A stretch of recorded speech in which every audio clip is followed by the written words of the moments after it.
yacu Mana nziza Mana ikiranuka, turagushimiye turaguhimbaje, dushima izina ryawe ryera, tugushimiye yuko udufitiye imigambi myiza, waturemeye kugira ngo dukore imirimo. Mana data, impamvu turi hano ni ukugira ngo twige uko twabaho n'uko twabesha n'imiryango yacu, ni ukugira ngo twige uko twakwiteza imbere. Uwiteka Mana niwe mujyanama mukuru, turagusabye ngo uze hano utubere umujyanama. Uwiteka utwigishe uko dukwiye kwifata. Hari bamwe bumva nta hantu inzira zaturuka, hari bamwe bumva ko nta hantu amafaranga bayabona, ariko Mana data, inzira zawe ngo zirenga igihumbi.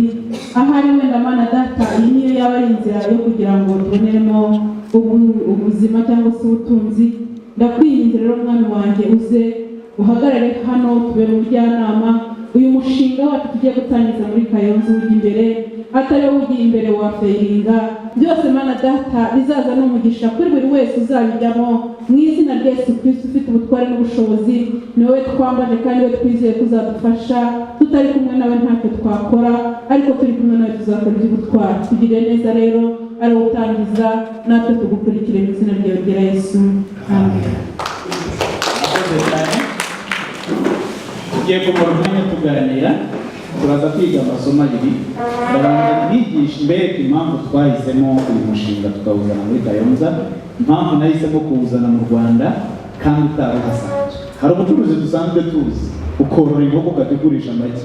Hari ubucuruzi dusanzwe tuzi, ukorora inkoko ukagurisha amata. Hari ubucuruzi dusanzwe tuzi, ukarangura ugacuruza. Gukorera muri koperative, gukorera hamwe muri benshi, nicyo bisobanura. Iriya na ra na mayindi level marketing. Bya tukora ngo kubera iki ubu bucuruzi ariko twahisemo. Dr. Francis ni ibijyanye n'ubuzima muri Amerika, tepeje muri Afurika ho, ariko ndi n'umucuruzi. Usanzwe ukora traditional business. Ufite inganda nk'uko nawe ushobora kuba bazifite cyangwa ukora bazifite. Ufite ibigo bitandukanye, harimo televiziyo bita Goodrich, aribigeze kwimva cyabaye muri televiziyo ya Goodrich, bagire gutyo turebe. Aha karaga televiziyo nakanye muri amashyi bafite televiziyo cyane amafaranga muko sima nataka televiziyo afite amafaranga. Tugiye rero kureba impamvu ubucuruzi ari ingenzi ndetse n'impamvu nanjye naruze.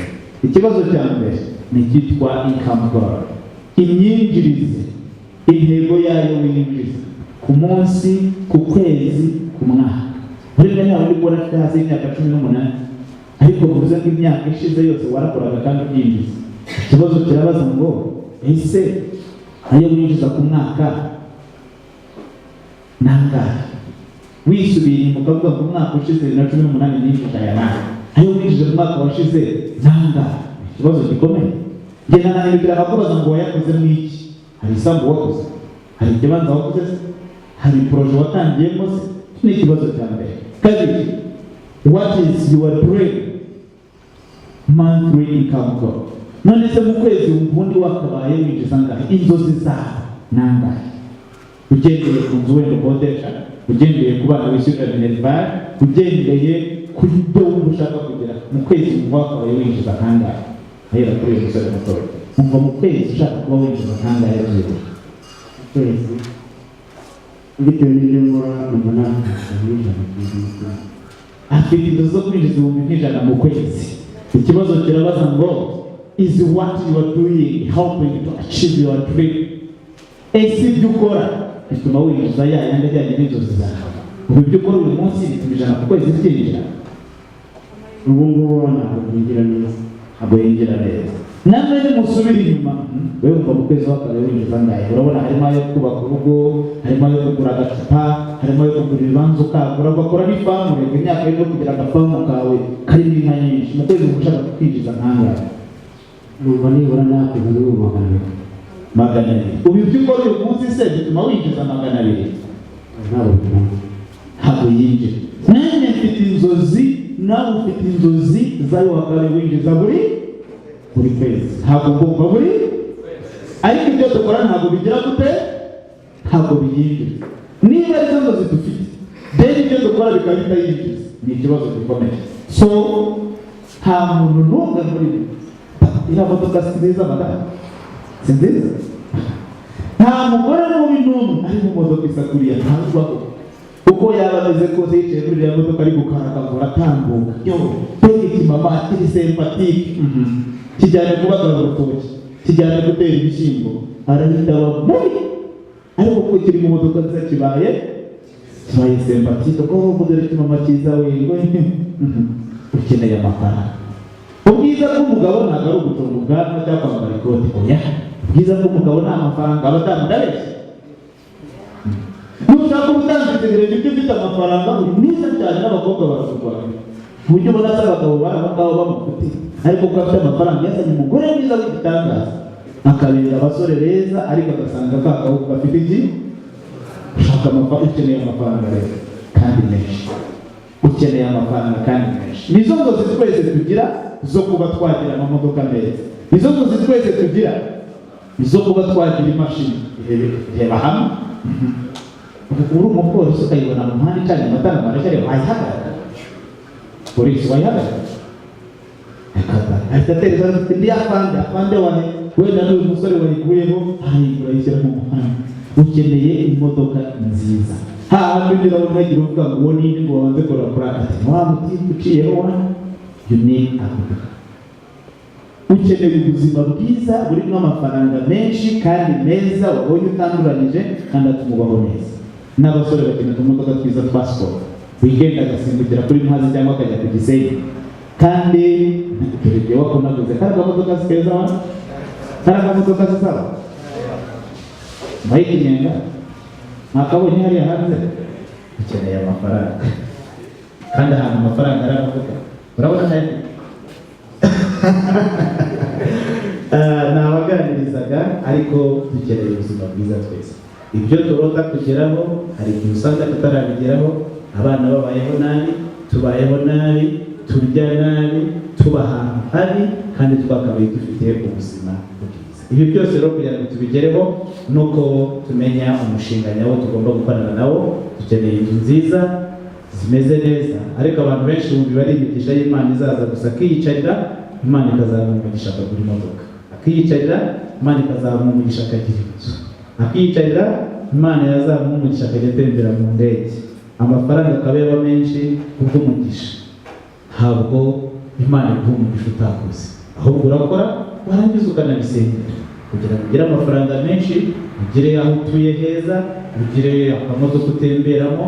Ugomba gushyiramo umuhate kandi ugakora, ugashyiraho imbaraga, ugakora ibintu byiza kandi birimo gufasha abantu, then ibintu gasa. Niba hari abumva rero bazakira bakagira ibyo yamaze kwerekana, ariko ngo bikanyura mu mushahara, akazajya akora buri kwezi agahembwa, then akazagura ya modoka, agakora agahembwa, then akazubaka yazo. Birakoze. Ukeneye akandi kantu ko kumara ngo nta ya misiyo wowe ubona, uhembwa agashahara ko nyine kakaza ari gake, bikarangira kadashoboye gukemura ibibazo byawe. So ukeneye amafaranga rero kugira ngo ushobore kubaho nawe. Bamwe mu leta zabahengamiye bajya narize ngo namwishyure n'aba mu wa mbere ngo gatsindwa inkweto yarahengamye ngo warize, ishati ikora ryaracitse ngo warize. Hari uwo wabwira uti mugure bw'inkweto ndabaha 5,000, akavuga ati isogisi imbere ryarapfumutse amano yarahindutse, cyangwa inyuma ku gitsinsino harariwe ngo se yakuramo.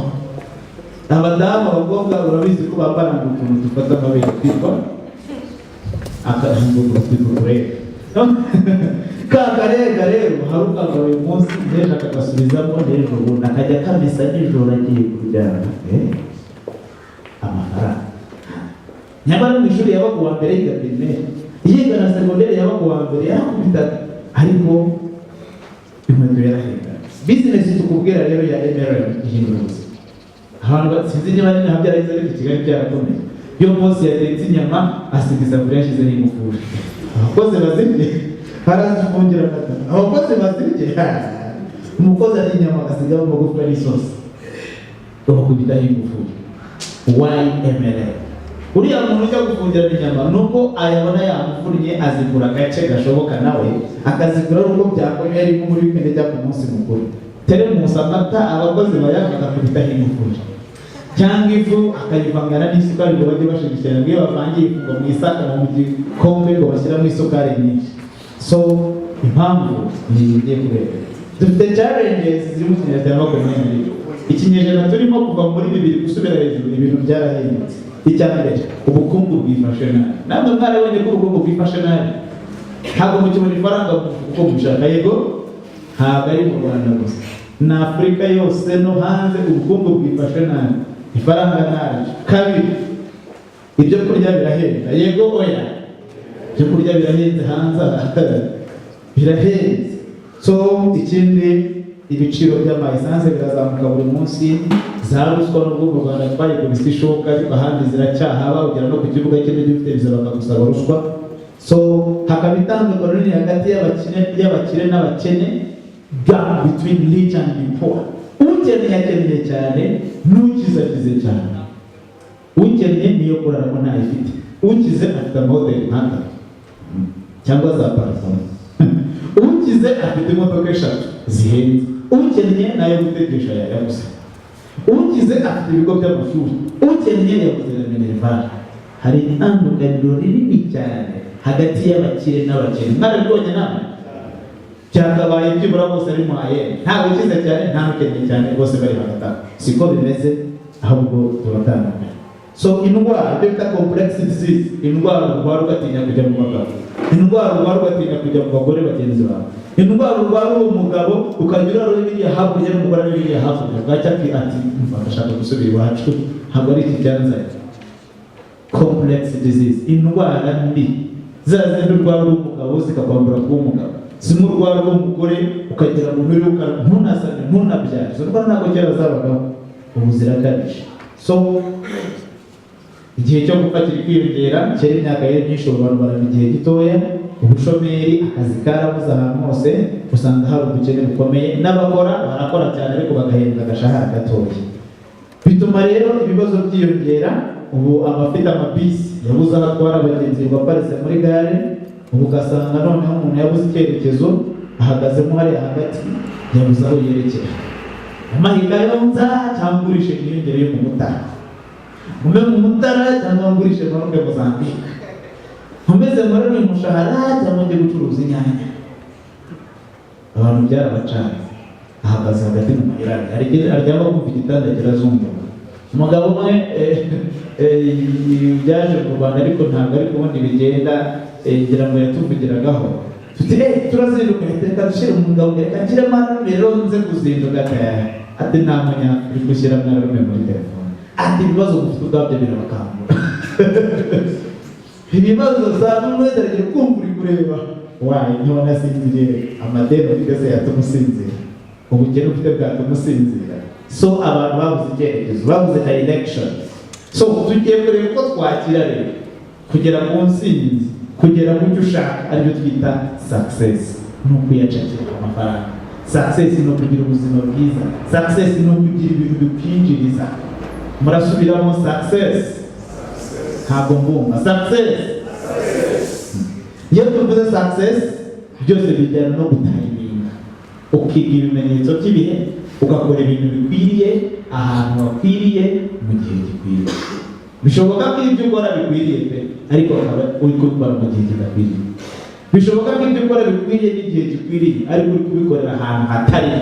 Tugiye kureba impamvu business igezweho ari twaje kubigisha itandukanye n'izindi.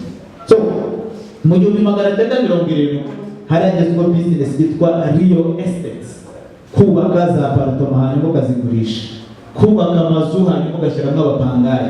Iyi business yari igezweho mu 1970, ariko ntabwo ari uyu munsi.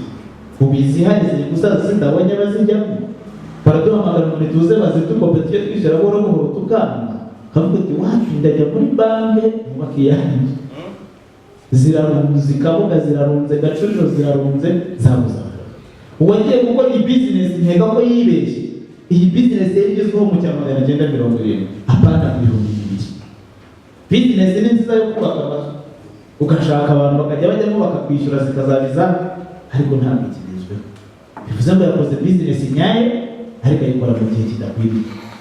Cyakora yazimara akazigena mu gihugu kitaraba develope, za Malawi, za Zambia, wenda byashoboraga gukora. Izi nzu zikarangira ukabura abantu, banki ikaza kuziteza. Nibyo banki yitwa guteza i Kigali buri munsi, kuko yakoze business nyayo ariko bitari mu gihe cyane. Mu cya 1980 computer era hari hagezweho computers washoboraga kuyarambura yabamuke. Ndibuka hari abasaza bajyaga kurambura Dubai muri Kigali bari batatu. Yajya kurambura Dubai no muzanireho computer, yajya kurambura ubundi muzanireho telefone, yajyaga kurambura na computer eshanu na telefone eshanu wakaba yamaze kugaruza itike y'indege. Uyu munsi computer ntabwo bikiri imari. Banyura kuzikora Abahinde i Kigali barahari, banyura kuzikora Abashinwa i Kigali barahari, ahubwo batangiye no kuzikorera mu Rwanda zimwe ziri made in Rwanda. Ariko icyo gihe zari imari, ubu nta mari kirimo. Mu cya 1990 telecoms and internet, ese muri hariho za cyber cafe ujya kwinjiramo computer bakagushyiraho na internet, bagashyiramo ibintu by'amasegonda, yajya ashyira bikifunga ukongera bakaguha kandi ka password. Ababyibuka kugira gutya turebe, ababyibuka buriya byari bigezweho kiriya gihe. Wasanga muri bari n'ababikoze bakabiyoramo amafaranga, ubu bikoze nta n'igice wabona make cyane. Iyo ni igice wabaye. Nari mfite imodoka inywa 50,000 ku munsi, ntimvanye hanze Range Rover. Ubwo mu kwezi nabaga 1,5 million bikarangirira mu modoka. Nsuma bari kuyishyura, abana ntibajye ku ishuri, umugore habaye igitero. Byatumye ntangira gutekereza uko nakora business. Business ya mbere nakoze ibigo bya siporo mu Rwanda hose. Nahari ya hejuru ya banki ya Ecobank, ni Ecobank ni bega. GT Bank mu etaje runagize ikigo cya siporo.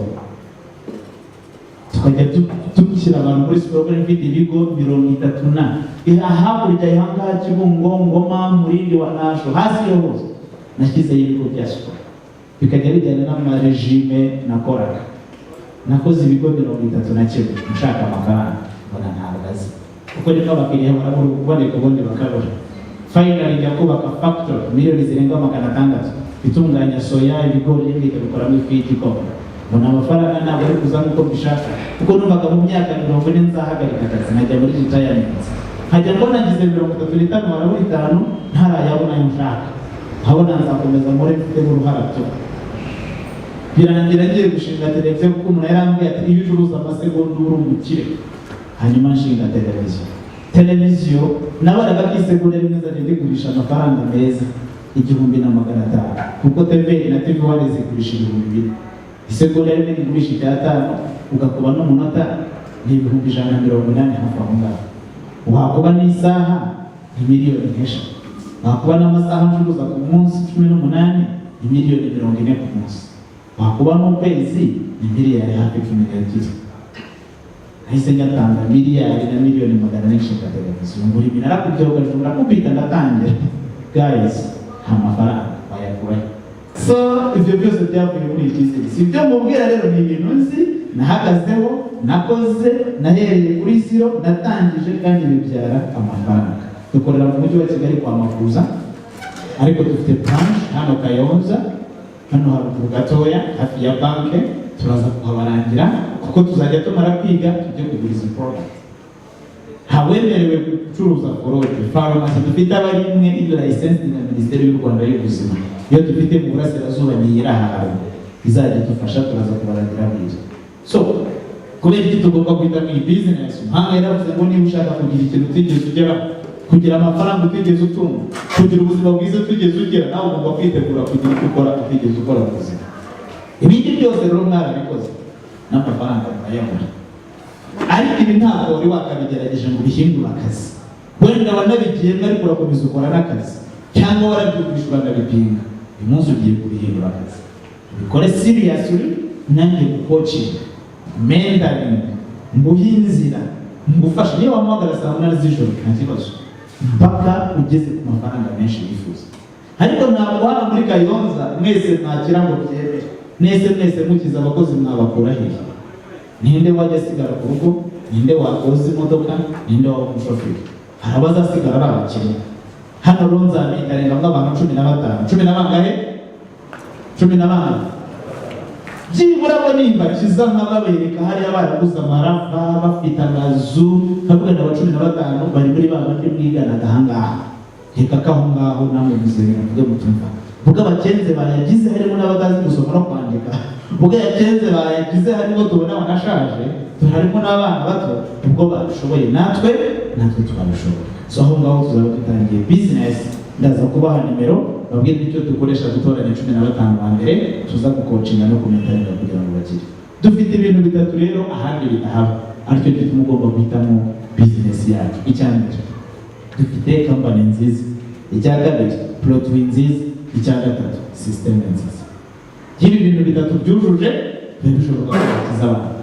Ibintu byo tweretse leta y'u Rwanda na minisiteri zibishinzwe ziravuga ngo bw'ibi byose mubifite ni karibu muze mukorera mu Rwanda. System izaha abantu akazi, produit izakiza abantu indwara, company izaba iri hano yubaka igihugu izajya yishyura imisoro n'ibindi bitandukanye. Tuzwi duhereye kuri company, abari ba nyiri company n'Abafilipine baba muri Asia, nibo ba nyiri company, nibo bayitangije, nibo ba nyiri company, nibo ba nyiri product, nibo ba nyiri ibintu byose.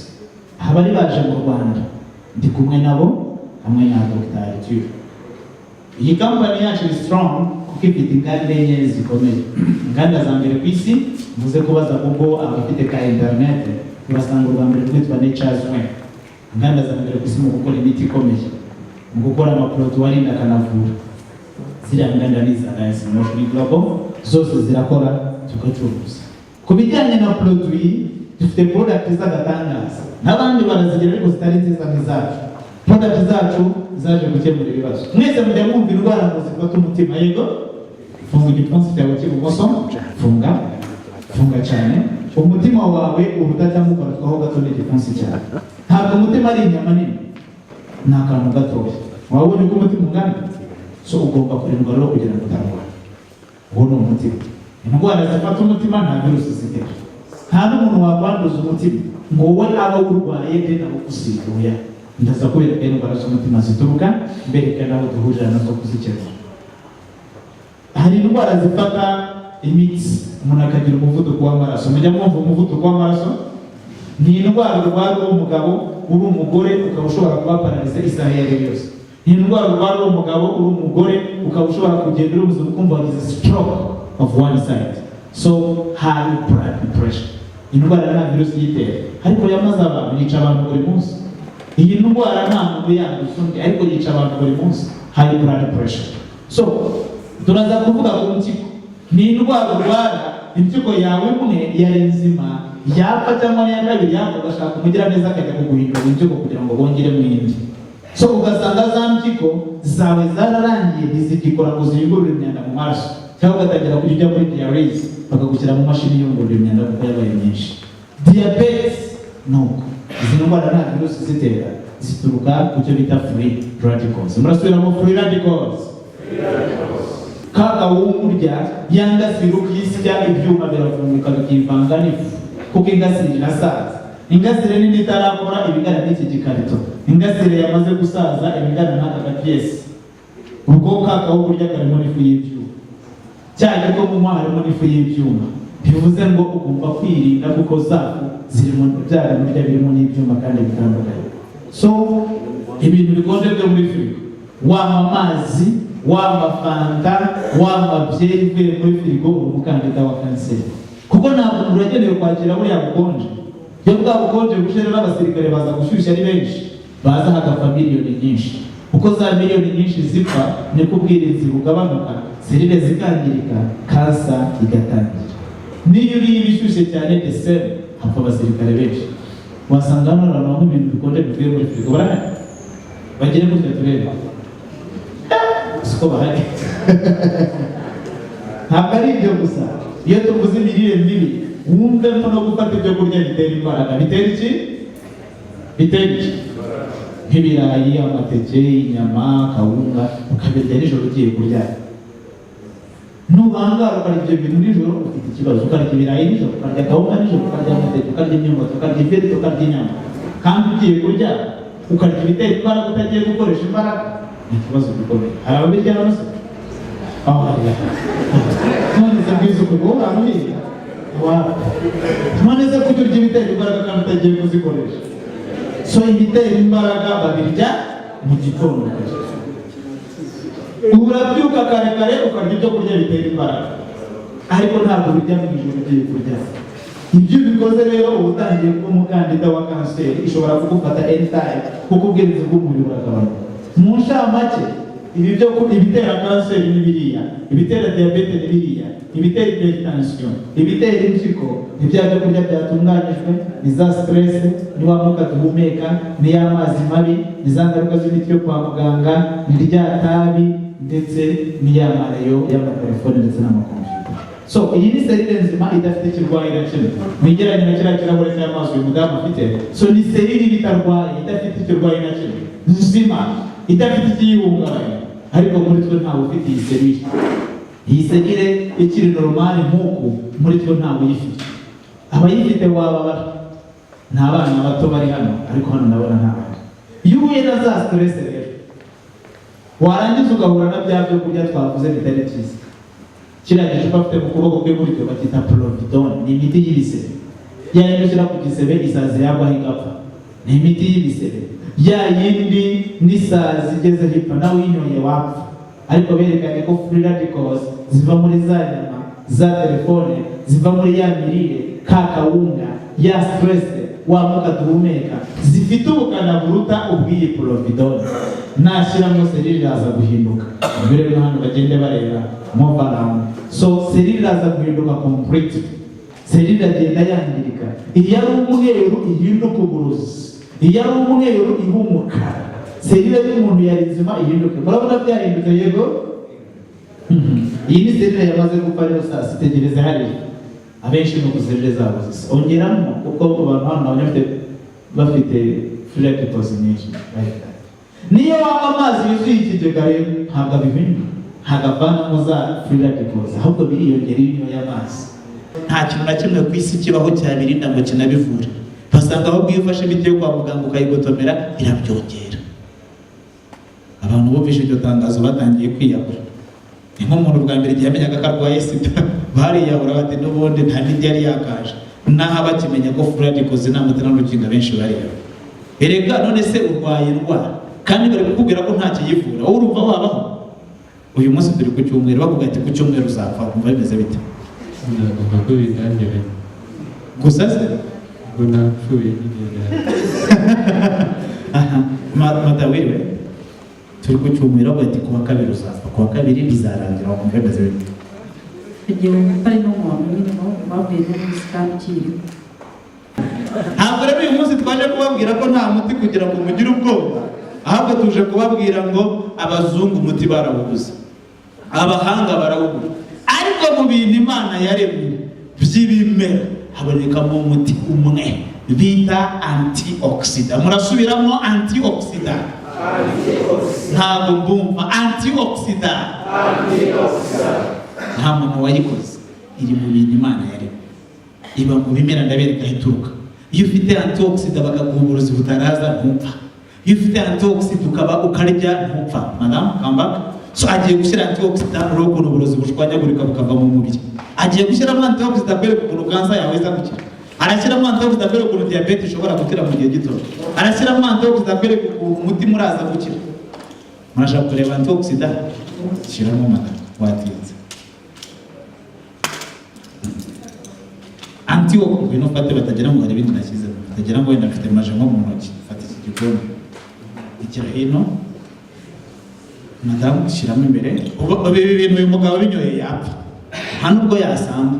Bagiye gushyiramo antioxidant, nibamara kuyishyiramo ntashaka gutomera ntabyo ntabwo mwitegereze, turahuriye mu bwoko gutomera. Dushyizemo antioxidant, mwitegereze muze kumbwira niba hari ikintu kiri guhinduka. Umurwayi murabona ari koroherwa se? Umurwayi ari koroherwa? Umurwayi ari koroherwa? Umurwayi ari koroherwa? Umurwayi yakize se? Ngibi bintu twaje kubabwira, ubu nta kibazo yagatomera ntacyo yaba. Urabinywa mu kwezi kumwe wajya kwa muganga ngo ikibyimba nta kirimo, nta wakubazi.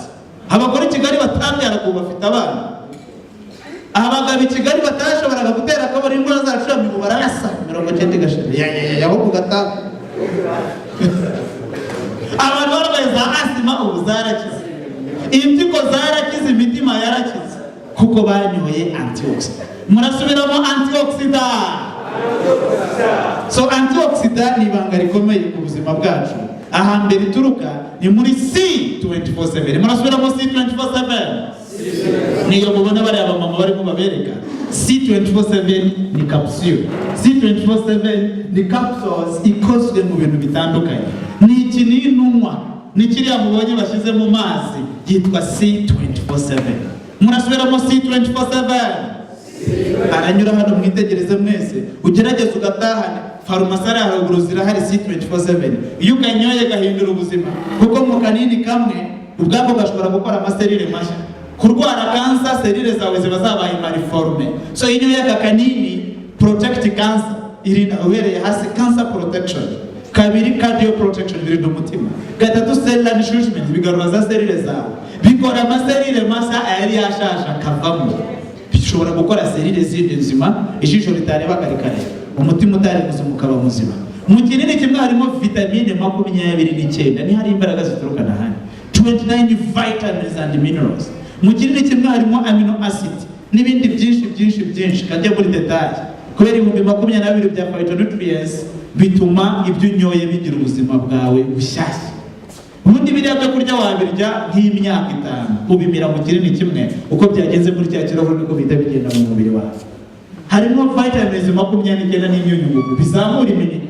Iyo abasirikare ari benshi, niyo waba ufite virusi itera sida, iba umuturage mwiza, ni guhungabanya, ibamo ikaba nk'agasukunu cyangwa nk'agahiri, ntacyo yangiza ku mubiri, keretse iminite itangiye kumanuka ni bwigushahura nyine. Harimo imboga ubwoko 12 zifasha cyane kugira ngo ubuzima bugende neza, ko bwifashe za vitamins zo zifasha amaserire gukura neza zikazamura na iminite. Iyo ufashe izi mbuto ugafata na za mboga bifasha mu gusohora imyanda mu mubiri, kuko imbuto n'imboga byihuje bisohora imyanda. Nta mwana n'umwe uzagira amaso yari atukeza umwe, ahari harwaye hazaba hazima. Harimo ibihuminyo, harimo n'ibindi bintu byinshi bitandukanye. Turasangamo amino acid, turasangamo green food, harimo na za spirulina, turasangamo ibihumyo bwoko 12. Reka mubwire, ubundi nge nabonye Imana nsanga ni umukozi w'umuhanga. Nta kintu na kimwe yisi izina bidakwiranye. Iyo uvuze umugabo, iyo bavuze umugabo agahaguruka ubona ko ari umugabo, ni se ndimukwiriye yego. Ubona umugabo yari kwitwa umugore. Iyo bavuze intare ukayibona ubona ari intare koko yego. Bavuga inzuko kuko abona ni ikizu. Buriya Adamu niwe wise ibintu byose amazina. Kavuga ati iri ni ijisho, iri ni izuru, iri ni ibere, uyu ni umukondo, iki ni iki?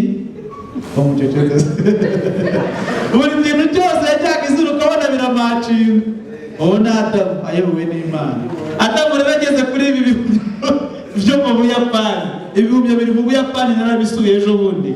Trip ya His Excellency asura Ubuyapani ukwezi gushize mwana w'ubuzima mu kwa mbere twarajyanye. So nasuye imirimo irimo ibi bihumyo. Ibi bihumyo nari bifiteho amatsiko, ni ibihumyo bikorwa mu muti wa cancer. Ariko byitwa ngo iki? Igihumyo cya mbere byitwa, reka tujye ku gihumyo cya gatatu cyitwa shiitake. Ijambo take mu Kiyapani rivuga gushwanyaguza virusi.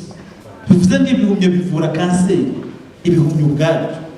Kuko ijambo take rivuga kuvura kanseri, rivuga gushwanyaguza virusi iyo ari yo yose. Ajya kucyita izina rero yakise izina rikazi ko kizavura kanseri, ariko biba mu Buyapani gusa, ku isi nta handi byera usibye mu Buyapani. So ibihumyo shiitake, ibindi byita hitake, ibindi byita maitake, yambushitake, nitake kawaratake, biriya bihumyo biriye hehe na kanseri. So muri cya kinini cyacu rero harimo ibihumyo ubwoko 12 ariko birinda bikanavura kanseri. Nitukubwira ngo iki kinini urakira kanseri ntabwo ari amagambo. Nitukubwira ngo birayirinda si amagambo. This is the number 1 anti-cancer, kuko harimo bya bihumyo bihindura ubuzima mu gihe gitoya. So ibihumyo bishobora kurinda ubuzima bwawe. Harimo kandi digestive enzymes ubwoko 12, harimo n'ibindi bintu byinshi bitandukanye bituma amaserire akora neza, bifasha metabolism, nturware diabete, ntubyibuhe cyane birenze. Harimo herbs ubwoko 12 bifasha abagabo mu mbaraga muri raporo sexuelle ndetse n'abagore, enhance sexual vitality ku bagabo n'abagore. Iyo yegara kanini mwese mwumva mu mubiri bimeze neza kandi cyane ubuzima bugahinduka. So harimo kandi essential fatty acid zifasha gukontorora umuvuduko w'amaraso, zigabanya cholesterol, zirinda ibibazo by'umutima n'ibindi byose bijyanye no gutembera kw'amaraso. Harimo kandi ibirinda gusaza, ni ibindi 140 bashyize mu kinini kimwe, 140 components in one capsules. Ntabwo byoroshye rero ko ibindi 140 bishyira mu kinini kimwe, ariko iyi technology twakoresheje yitwa nano technology. Turi hano bazi akantu bita memory card, mugire kujya turebe memory card. Aha, si gato cyane, ariko kajyaho ibintu biruta byajya kuri CD, kandi CD aricyo kinini cyane. Okay? CD ni kinini, ariko hajyaho ibintu birenze ibyajya kuri CD ka memory card. Iriya niyo bita nano technology. So nano technology ni imbaraga zituma ibintu byinshi bijya mu kantu kamwe. So byatumye rero bafata biriya byose naberetse, barabivangavanga, bishobora kujya mu kinini kimwe kandi birangira nta ngaruka mbi bigize ku mubiri, ahubwo birangira biriya bintu byose twirwaga duhiga, tugasanga kenshi inyanya turiye zagiyemo imvaruganda, tugasanga imbuto n'imboga turimo turya birimo ire na NPK, tugasanga mu mashu bateyemo kiyotani, mu nyanya harimo kiyotani na tetani, hariya noneho biri mu kinini kimwe kandi biri naturel. Nta ngaruka mbi bishobora kugira ku buzima bw'abantu. Minisiteri y'Ubuzima y'u Rwanda imaze gupima isansi ikintu ari cyiza, iragiseretifya ndetse cyohereza no ku isoko ry'u Rwanda kugira ngo gitangire gukoreshwa. Amashyi menshi kuri C24. Product yacu ya kabiri bayita complete. Murasubiramo complete. So agiye kuyibereka, atembera yibereka complete. Ifashe complete, uba wizeye ko ubuzima buraza kuba complete nyine. Buraza kuba complete. Iyo complete uba wizeye ngo ubonye mu 16 bya phytonutrients. Experience cyangwa ubushakashatsi twakozwe, twasanze abadamu bakunda kwiruka kuri ziriya farashi zisimbuka cyane. Iriya farashi ikuruka cyane. Ariko iyi farashi itagenda ikagenda gato, barayikubita iki gifarashi ko kitagenda ariko ko kitagenda. So inshuti muri aha, abagabo muri aha ngaha, iyi farashi itagishoboye gusimbuka, umva arisubirira iwabo, arasubirayo. Ndashaka kubaza ibibazo kandi muransubiza yego na oya. Abagore nababonye n'abakobwa, nkajya mbabaza musubize yego na oya. Abadamu muri hari yego oya. Hano harimo abagabo n'abadamu, si byose? Hari umugabo, hari umugore urimo hano wahindutse umugabo se? Nshaka kumva amajwi y'abadamu. Murahari yego oya. Abadamu murahari yego oya. Igituma mujya gushaka abagabo mukurikiye yo kashi yego oya. Abadamu bagenda bakurikiye kashi bagire gutyo turebe. Igituma mujyayo mukurikiye ko iwanyu babanga umugabo azabakunda cyane yego oya. Ni ngombwa kwijana wowe wenda baba bajugunya kwiyahura ku mugabo. So mutubwize ukuri kibajyana, ni iki cyatumye uhaguruka ukajya gushaka umugabo? Niba ari amafaranga muratubwira, ndahera hano. Ntabwo yari yashaka, kizatuma ujya gushaka ni iki? Ariko uzashaka ikizakujyana ari iki? Ni kashi ni iki? Ni iki? Zaba ngiye gushaka ifarashi. Mama si menshi cyane. Reka tumaze n'undi muri hano. Ufite umugabo? Iki cyatumye ujya gushaka umugabo? Urukundo rwatumye mushaka. Urukundo. Njye n'urukundo rwatumye mushaka. Iyo rukundo agihaguruka akivuga rimwe kabiri gatatu, aho umugore rwose akwitaba karame. Marisia na karame, amazi yo gukaraba akaba yayazanye. Reka rukundo agenda asinzire kandi ariyo yaje kureba. Marisia na amazi yo gukaraba nta maboko ugira. Uwitabaga karame yitaba nk'umuhituzi. Atari ukubeshya, hari urongora umugore akurusha n'inoti, akurusha n'amafaranga. Ni waba ari abakire, ntabwo ari amafaranga akurikiye. Ni wanamukunda kurenza se na nyina, arabizi neza ko ari ibitabo mukubita, ariko se na nyina aribo bamukunda cyane. Ariko hari ibyo batamuha, nibyo aje kureba. None we rukundo yarasinziriye, sawa ejo azigenda. So abagabo rero n'abagore mukeneye aka kanini bakita Resto Life. Murasubira muri Resto Life. Resto Life. Mada ufite imyaka ingahe? Imyaka ingahe mada? Imyaka ingahe? Mbonye ko badasubiza. Nta mugore ujya uvuga imyaka. Abari gutegereza iyo ari mugabo njyewe nabaza njyewe se mbonwa. Yegera ku mwongo bari kumwe. Tugegera kuri ya mugabo akamubaza. Njyewe se rese urona ari umugore mwicaranye. Mada ufite imyaka ingahe akabaza uri ya mugabo. Ni njyewe bari kubaza. Iyo umugore umubajije imyaka ararangira akijijisha ariko aba ari gushaka iyo agabanya ntibajya bavuga kuri imyaka yabo. Ejo bundi muri gare baravuze bati ni abagore babiri barwaniye intebe, umugore umwe araza ati ninjye wari wicaye, undi niryo yicara, kumva yaraza ati nyiri iyi ntebe ndabibuze, ushaje kuruta undi aba ariwe wicara. Bose bagiye bahagaze nta n'umwe wigeze yicara kuko ntibashaka gusaza. Iyo unyoye rero Resto Life iyi bamaze kubereka ihindura ubuzima. Serire zari zishaje ziba nshya, abagabo prostate zabyimbye zikongera zikabyimbuka. Iyo prostate zibyimbutse amasasi akorwa ari menshi, iyo amasasu ari menshi imbundi urishaka kurasa. Abagore nuko ingaruka za menopause ntazo guhura nazo, kuko bya bibazo ugira menopause, amakanseri n'ibindi bibazo ntabwo wongera guhura nabyo, usigara uri buzima kandi cyane. Shaka kanini muragakeneye ibirindi binure ku mutima bikabirinda mu mitsi itwara amaraso bita corridors. Murasubira mu corridors. Cholesterol reducer iyo ivanamo ibidakenewe byose mu mubiri. Minisantera zistaretifiye produits zacu zose nkuko mubona hariya muri biriya bitabo. So my choco, everyone say my choco. Iyo uhaye umwana my choco abonye za mboga za mbuto byabihumye byose twakwigishije, abonye antioxidant. Ni shokorama yumva ari nziza, akumva kararyoshye, ariko n'abagwingiye bafasha kongera kumera neza, kuko muri my choco harimo icyo bita DHA kirabura ku murongo wa 2 gifasha development cyangwa se gukuza ubwonko bw'umwana. Iyo mwana agwingiye n'ubwonko buragwingira. Yanyoye my choco irimo DHA ubwonko burongera bukaba buzima. Bivuze ngo bana muzi bagwingiye bari burasirazuba mubahade my choco, ubwira ababyeyi babagurire complete. Uburengerazuba ho ni gukorana na ba guverineri bishyurira abana bagwingiye izi produit nkazibaha kandi bifite umusaruro mwiza. Abari mu mutuku barahinduye kandi cyane. So izi products zirakenewe kuri aba bana kugira ngo ubuzima bugende neza. Yabaye certified na Minisiteri y'u Rwanda y'ubuzima. Product yacu isoza bayita Raven Coffee. Murasubira mu Raven Coffee. Ni kawa nyakawa ari kuri decafeine. Turabanyoye kuri garaga kufa mugire gutya turebe abaganyoye. Mugahama cyo twumve. Kari agakofi kararyoshye. Uburyo kabuze muri ministeri, kabuze mu rugo, kabuze muri banki ni ikibazo gikomeye. Aka gakofi ntabwo ari uburyo haguze ka balance ga body pH level. Iyo mugabo afite pH acid ntatera inda. What?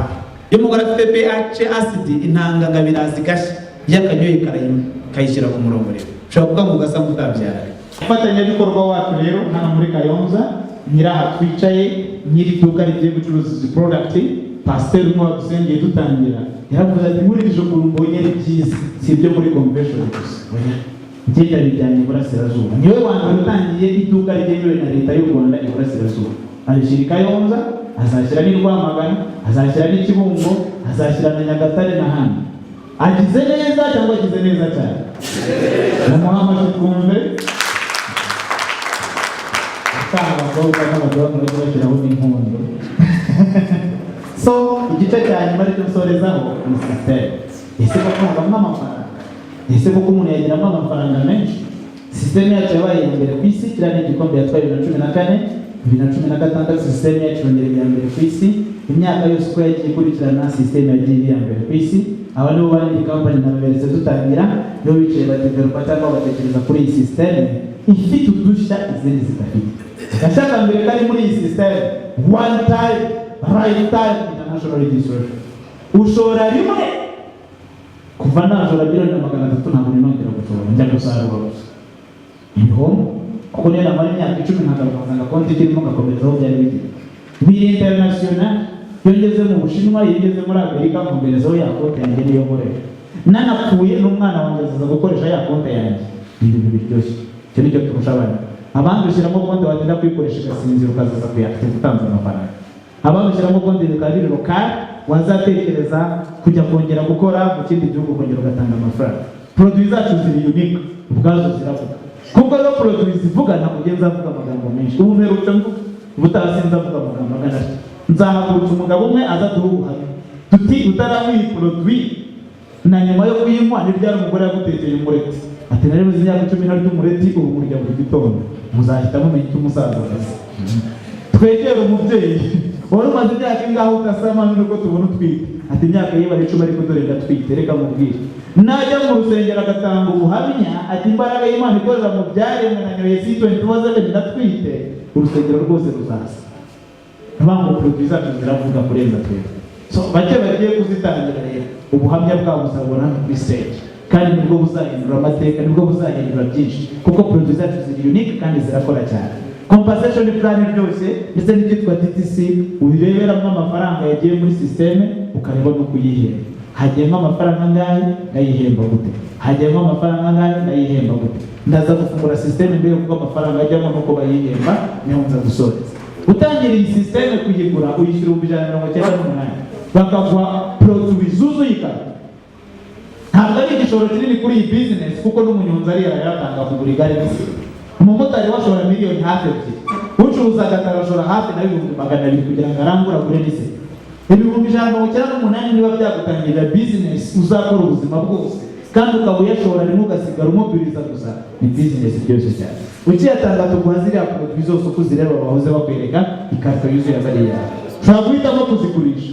ukuramo 198 arenga ushobora guhitamo kuzima wowe na famiye mugira ubuzima bwiza cyangwa ushobora kutazima ubu hanyuma ukazagira ikibazo wagiye kwivuza nko mu Buhinde ugasanga niho baziguhereye wateze n'indege kuko Abahinde twatangiye gukorana twe twabahaye containers and containers zivuye muri Philippines ubu bakoresheje produit zacu mu mavuriro menshi atandukanye so ni produit nziza rero zihindura ubuzima bwawe kandi ugakira inyungu ya mbere iyo ubaye membre ubwo gabanyirizwa 25% uretse kugura kamwe cya tubiri ko kumwe inyungu ya kabiri iyo ubaye membre iyo uzanye umuntu ngo agure abe membre nawe company kwishyura 12,000 vuge uzanye Thomas umushyira iburyo wa 12 uzana Paul umushyira ibumoso wa 12 iriya ni komisiyo kuko warangiye abantu ushobora kwanga kurangira abantu iwacu kugira ngo uhembwe cyangwa uzajya barangira akabari karyoshye inzoka ntabwo kazakwishyura cyangwa uzajya barangira ishuri ryigisha abana neza ariko nta komisiyo bazaguha uzajya uranga saro isuka neza ariko nta komisiyo bazaguha so ahangaha ni akazi ukora ariko kagahembera number 2 uzajya ubona igihembo bita matching bonus kuko ugize abantu babiri system irahuza uburyo bw'umunsi ayikwishyura ni 22 hariya 22 agiye kuko ugize babiri nta kindi wakoze ukibyara umwe babiri 22 ajya muri konti wazanye kuri 22 abanza ugize 48 kuko wazanye abantu bangahe uzanye abantu babiri bangahe 48 bangahe uzanye abantu babiri uhembwa 48 aturuka he 48 ya detaye nashaka umuntu ya detaye ubona 48 kuko ugize abantu babiri detaye za ayambere nangahe kandi aturuka he umuntu mubona ngahe ubona 12 ku muntu mu mamasi yakurikiye aya kabiri aturuka he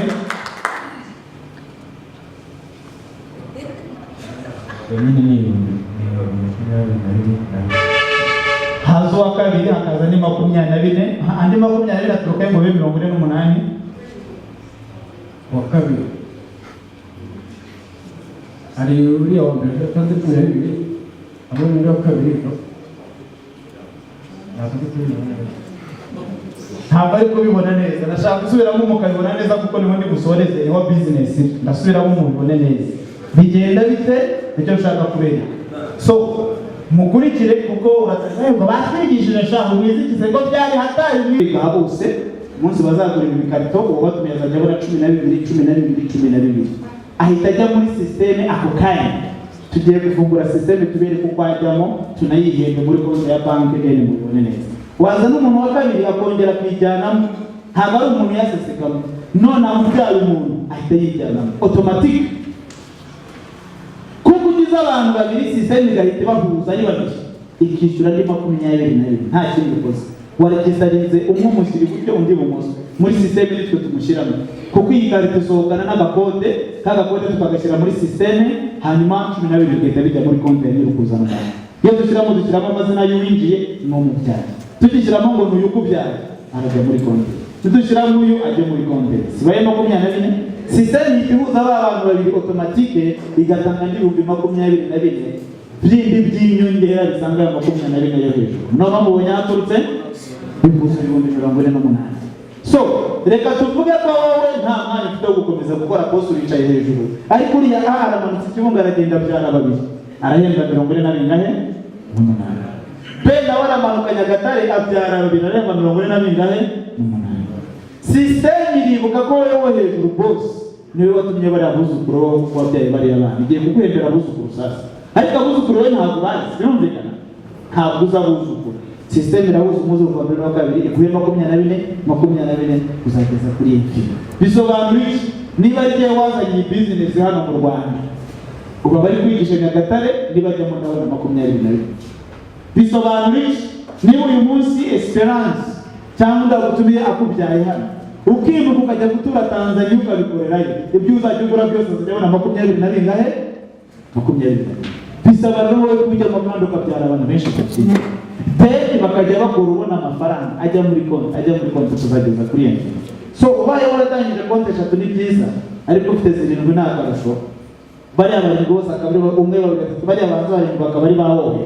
Ubwo watanze 198 kuko bakarindwi tuguhiba ibikarito 7. Ya miliyoni na magana.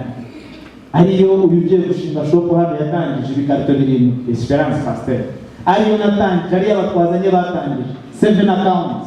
Twarayashora twaranayarengeje maze kugira hafi konti miliyoni 19 ariko maze kwenga miliyoni 600 z'amanyarwanda wona nta mafaranga aturuka muri ibi ntabwo ari uko nacuruje abantu baje binjiye Nyagatare ndahera binjiye muri Kongo ndahera bisaba nayo ko winjira kandi ukagira amashami menshi gusa kugira ngo ugire amashami menshi no wakubyaye bigira ko bari aragufasha.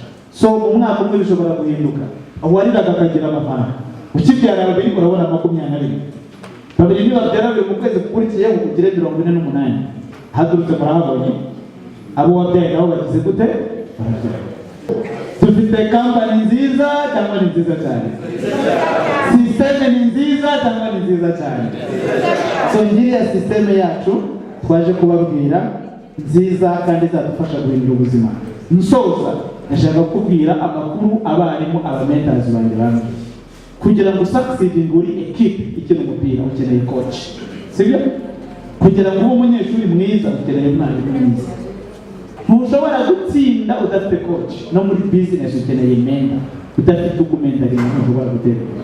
Niyo mpamvu utekereza kujya muri business ya Lance Motion Group ukabona ufite 198 cyangwa ukabona ufite ay'imigabane 3 cyangwa ukabona ufite ay'imigabane 7 wipfa kugenda ngo yatereremo gusa ntabwo uko bigenda ahubwo mpamagara umbwira uti coach my mentor ko nayabonye y'imigabane 7 y'imigabane 3 y'umugabane what is the next bigenze nishyure he mbone produit no muri system.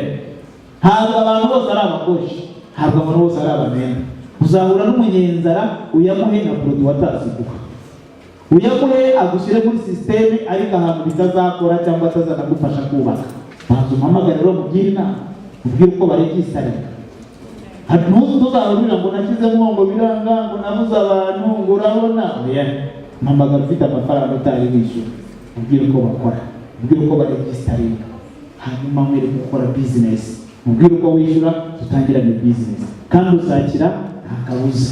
Umwarimu wanjye wa mbere yarambwiye ngo believe in yourself. Uyu mugabo amaze imyaka 6 aba uwa mbere ku isi muri Alliance Motion Global niwe wambaye muri iyi business ubu yabaye uwa kabiri ku isi afite indege agenda mu private jet tugiye muri Philippines abagiye azadutembereza mu ndege erega company dushobora amafaranga miliyoni nyinshi yo mukora cyane irabaterura ikabajyana amazi ikagutembera byose ni ibyishyura. Ubu hari abo tujyanye muri Philippines muri uku kwa gatanu abo tuzagera Philippines mugire kujya turebe Emirates ababitsindiye bagiye kujyayo bafite n'amatike y'indege company yishyuriye abo bamanika bariya bose mureba hariya turajyanye umwe muhaguruke babarebe. So aba tujyanye mu gihugu cya Philippines aba turajyanye muri Philippines murabona abo barusha ubwiza murabona barusha ubwenge ni amezi 9 ku 9 niba bazajyaho namwe mwagera ko kubaha amashyi kuko bo baragiye noneho kandi noneho ntabwo ari ubwa mbere tureba ko twajyanye Philippines umwaka ushize muri aha muhaguruke aho turi umwaka ushize nari standard price. So uriya ubwa gatatu agiye uyu ni ubwa kabiri uyu yarari indege twarazimenyereye nk'amakara wicara ku kidege iminsi 2 amasaha 48 tugenda turi inkoko. So uriya mu mushize yaradushekeje uri hariya tugeze muri Ethiopia hejuru mu ndege namubonye uri hagurutse hariya tugeze muri Ethiopia haba harimo abakobwa beza bari gusabinga baraza hano dufite ihene dufite inka dufite inkoko ati niko atizo koko ni Nyarwanda muri Ethiopia inkoko z'inyarwanda Rwanda ubwo ni Ethiopia nawe tuzajya bakabaza kuko z'inyarwanda tugeze muri Ethiopia muri Ethiopia hari Ethiopia ntabwo hari Inyarwanda so guys uyu mugabo nagiye kumuhiga kugira ngo nganire nawe ambwire uko yabonye amafaranga bintwara itike nyinshi bintwara urugendo rurerure ndara muri hoteli njyana za kamera kugira ngo nze gufata ibyo yabwiye namwe nzaze mbibigishe njyana za hard disk na za flash hageze arambwira ati believe in yourself tahanda kurangije nta n'igitabo yamaye mu nzu yarambwiye ngo ningende nigizere nzakira natashye ndira ngera i Kigali ndira ariko ndangije kuko umuntu yiyemera ubu jya ureba ndiyemera wabonye ko niyemera ubu ndiyemera byatari kuko niyemera nawe ntabwo muzanyemera